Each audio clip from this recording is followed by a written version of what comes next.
छठी माई से करेलन गोहार जाई उखिया गड़ेलन अभिषेक सिंह छठी माई से करेलन गोहार छठी माई से करेलन गोहार छठी माई से करेलन गोहार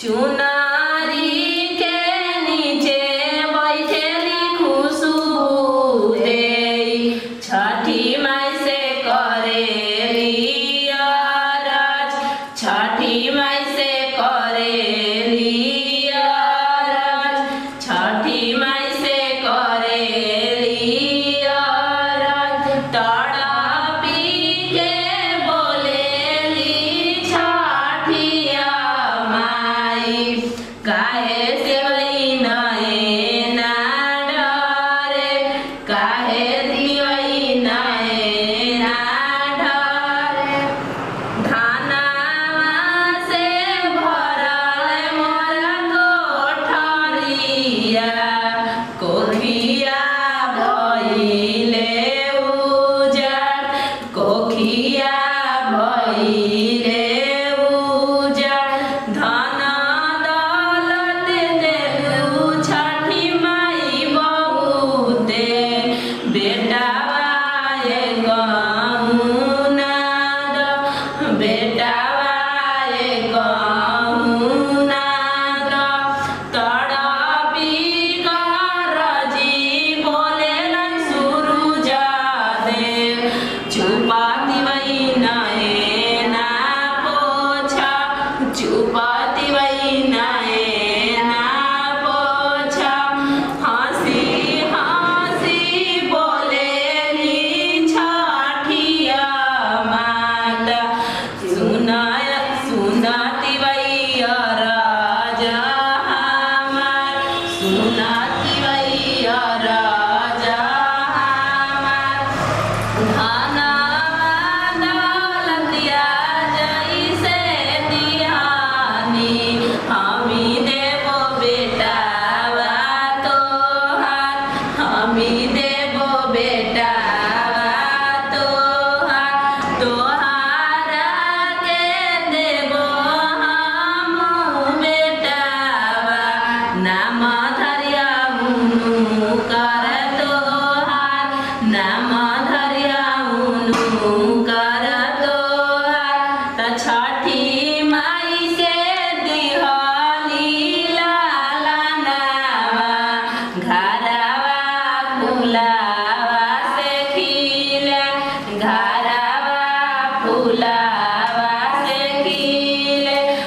यहाँ के अब दौड़वा उठाए के बबुआ के अब लेके चलो, ठीक ना? हाँ ठीक बा, ला बाबू दौड़वा। जी नमस्कार, प्रणाम, हमें खुशबू सिंह। नमस्ते प्रणाम, हम बनी पुष्पा सिंह। देखनी है चैनल में हमने के वीडियो बनैनी है, जैसे पारिवारिक वीडियो रहा और चैतना में हमने के छठ कैसे कैनी आ जा। तो देखनी है कि गाँव देहात में इतना छोटा वाला कबो भी छठ ना करलन जा, जेकर मनती रहला तब बेचारा खाइए पी लेवलन जाता। बबुआ हमारे खात रहन तो ओकरा से कोनो घबराए के नहीं है। और रोज से बुरा मत मान जा, कैसे कि छोटा बच्चा जब कौन पर्व करलन जाता जरूर कुछ कुछ खा लेवलन जा। चलिए एक साथ लेते जब विदाई, अगला वीडियो में फिर से मिल जाए। यदि अच्छा लगल तो दिल से लाइक करम, शेयर करम, कमेंट करम। आ यदि रहुआ हमनी के चैनल पर नया हो तो प्लीज हमनी के आपन चैनल बाटे सब्सक्राइब करम। सबसे पहले हमनी के वीडियो के नोटिफिकेशन रहुआ लास्ट में बाय बाय।